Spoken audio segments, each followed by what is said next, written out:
سورہ نازیات جس کا آغاز ہم کر چکے ہیں، اس کی چند آیتیں پڑھی تھی. آگے جو آیتیں ہیں وہ پڑھنے کی سعادت حاصل کرتے ہیں.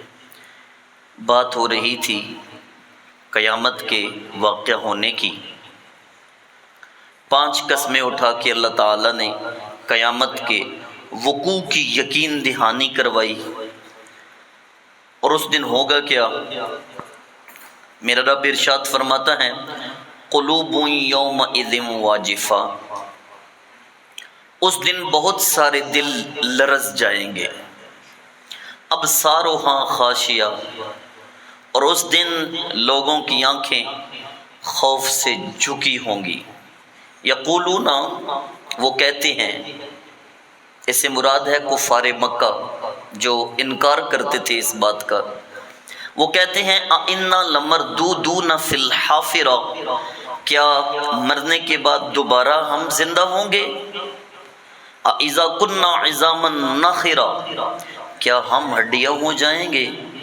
قالوا، پھر وہ کہتے ہیں تِلْكَ إِذًا كَرَّةٌ خَاسِرَةٌ، یہ دوبارہ زندہ ہونا تو بڑا خسارے والا ہے.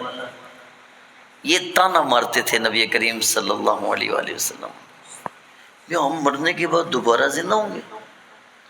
اچھا تو کیا ہم ہڈیاں جب بن جائیں گے اور جب دوبارہ واپس لوٹیں گے تو بڑا خسارے کا لوٹنا ہوگا.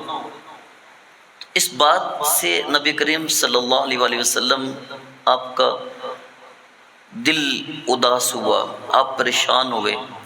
مسلسل کسی چیز کو اگنور کرنا، مسلسل بار بار کسی چیز کو،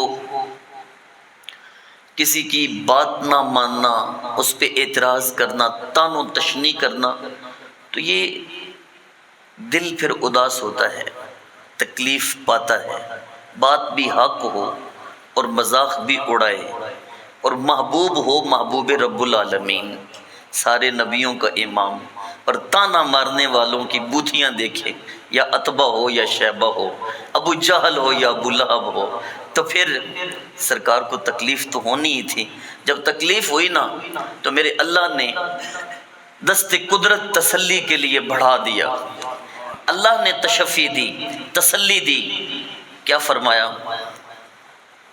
فَإِنَّمَا هِيَ زَجْرَةٌ وَاحِدَةٌ فَإِذَا هُمْ بِالسَّاهِرَةِ، محبوب جس دنیا میں یہ رہ رہے ہیں یہ تو ایک جھڑکی ہے، اچانک ان کی آنکھیں کھلیں گی، یہ حشر کے میدان میں ہوں گے. یہ دنیا تو ایک لمحے کی ہے، انہیں پتہ ہی نہیں چلنا یہ وقت گزر جانا ہے. اور میدان محشر میں جب ان کی آنکھیں کھلنی ہے ان کو پھر سمجھ آنی ہے. محبوب هل اتاک حدیث موسیٰ، کیا آپ کو موسیٰ کی خبر پہنچی؟ اذ ناداہ ربہ بالوادی المقدس طویٰ، جب موسیٰ کے رب نے وادی طویٰ میں موسیٰ کو پکار کے کہا اذهب الى فرعون طغیٰ، آپ فرعون کی طرف جائیے، اس نے سرکشی کی ہے. فقل هل لک الی ان تزکی، آپ موسیٰ اسے کہیں تیرا کیا ارادہ ہے، گناہوں سے پاک ہونے کا تیرا ارادہ ہے. وَأَهْدِيَكَ إِلَىٰ رَبِّكَ فَتَخْشَىٰ، تجھے تیرے رب کی طرف ہدایت نہ دوں کیا پتہ تجھے ڈر لگ جائے اپنے رب کا. فَأَرَاهُ الْآيَةَ الْكُبْرَىٰ، پھر موسیٰ نے اسے بڑی نشانیاں دکھائیں. بڑی نشانی کیسی نشانی؟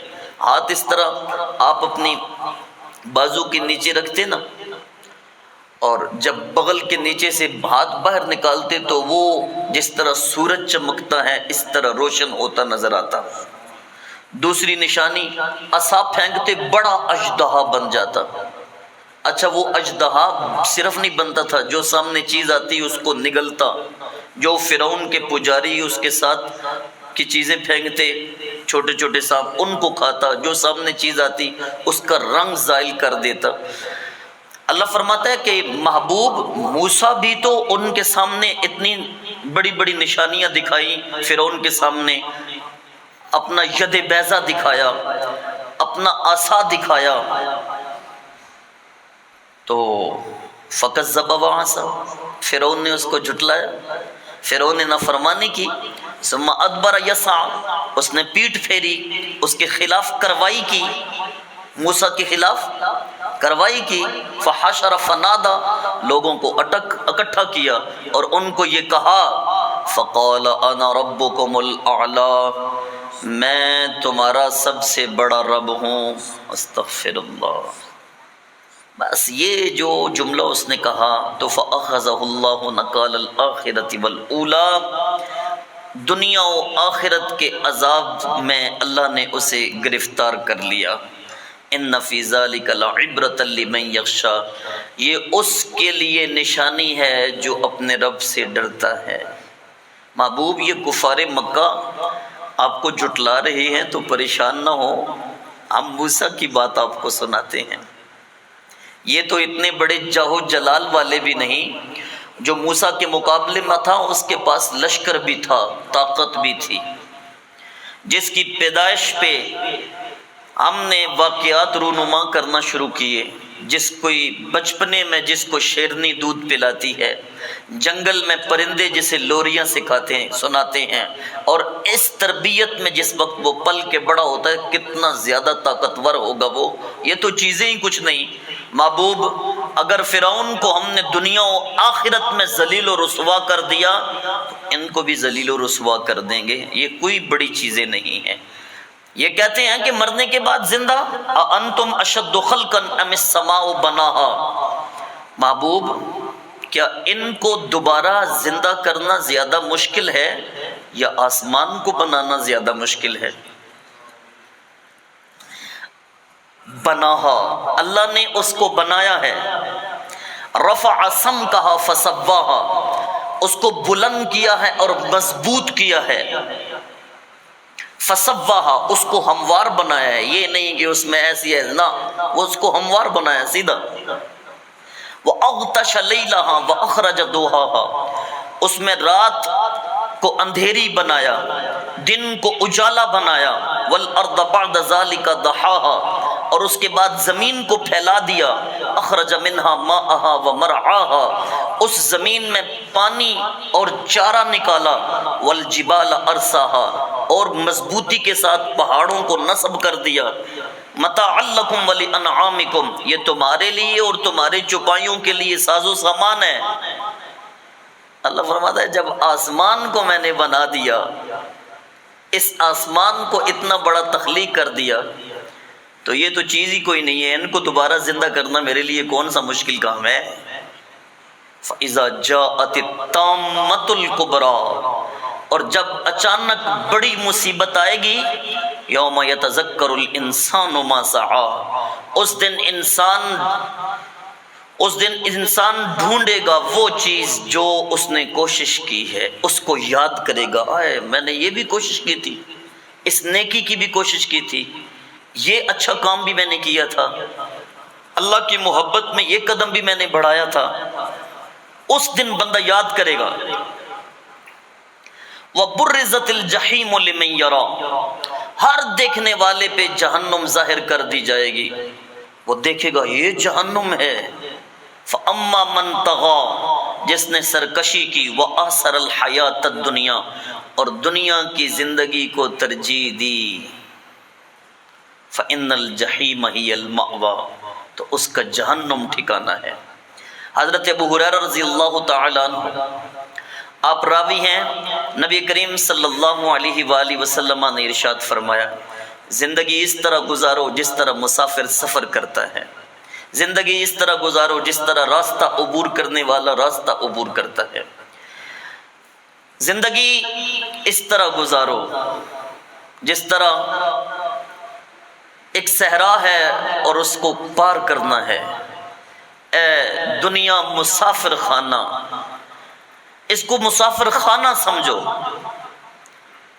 آقا کریم صلی اللہ علیہ وآلہ وسلم کا فرمان ہے کہ جس نے دنیا کا مال اس نیت سے کمایا، حلال طریقے سے، کہ وہ اپنے بچوں کی کفالت کرے اور اپنے پڑوسی پہ شفقت کرے، اس نیت سے کمایا، اللہ رب العزت کی بارگاہ میں جب اسے پیش کیا جائے گا تو اس کا چہرہ 14ویں کے چاند کی طرح چمک رہا ہوگا۔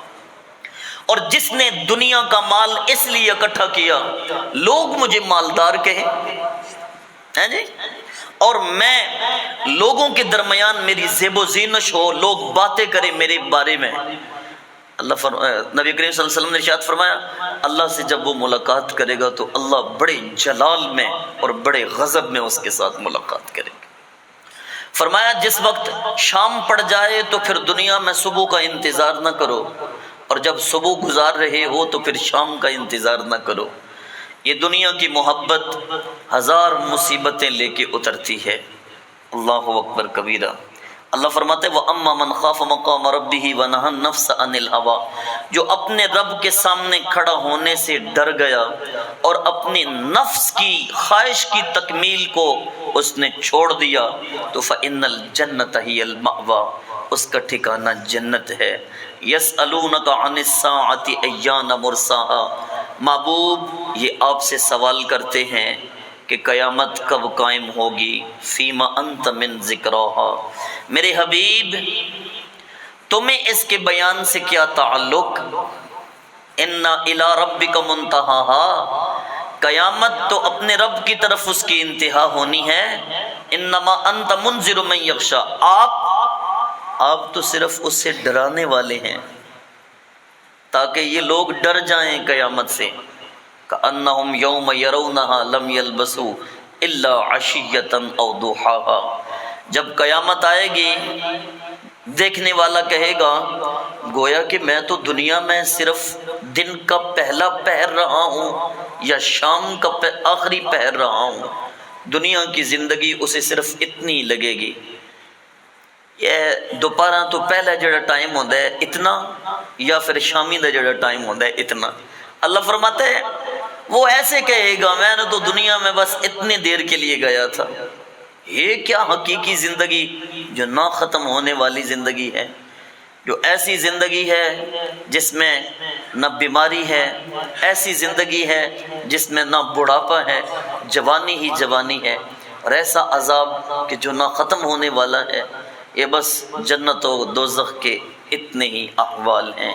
میرے دوست ایک کیسا خمیر اللہ تعالیٰ نے انسان کا بنایا۔ اللہ کفار مکہ سے فرما رہا ہے کہ میں نے اتنا بڑا آسمان بنایا، اس کی ڈیوٹی لگائی، وہ ایک لمحے کے لیے بھی اپنی ڈیوٹی میں سستی نہیں کرتا۔ اگر میں نے اس کو بنا دیا تو تم تو چیز ہی کوئی نہیں، میں تمہیں دوبارہ زندہ کر کے تمہارا حساب و کتاب لوں گا۔ بس اتنا ہے کہ آسمان کو میں نے خلافت نہیں دی، تمہیں میں نے اپنا خلیفہ بنایا ہے۔ آسمان کو میں نے خلافت نہیں دی، وہ ایک دن پھٹ جائے گا، زمین ایک دن ٹوٹ پھوٹ جائے گی، تمہیں میں دوبارہ زندہ کروں گا اور اپنی بارگاہ میں لاؤں گا۔